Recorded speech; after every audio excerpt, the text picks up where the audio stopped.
Stop using the select tool. If you want perfect, clean-cut brush shapes every time, with none of the hassle, keep watching, because not only will I be showing you my quick and easy method for removing backgrounds in Procreate, but also how to adjust your original image for the best possible results, even without a scanner or ideal lighting. And I've even included my specialized resources for brush making for you to check out. First, how to do the cutout.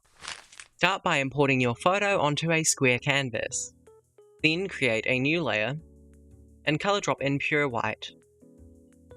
Then select the new layer, tap to bring up the menu, and select Mask. Then copy and paste your original image onto the layer mask. You'll know you've done this correctly once it turns black and white.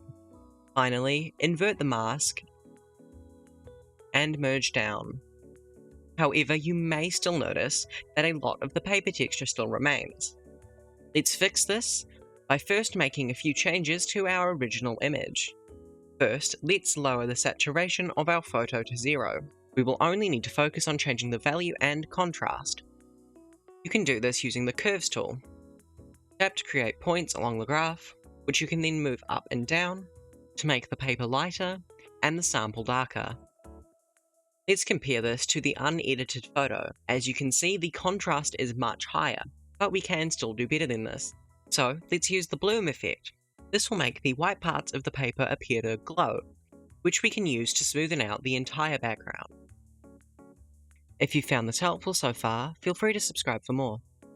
Now that you're finished editing, simply cut out your image as normal, and use the eraser tool to get rid of anything that remains.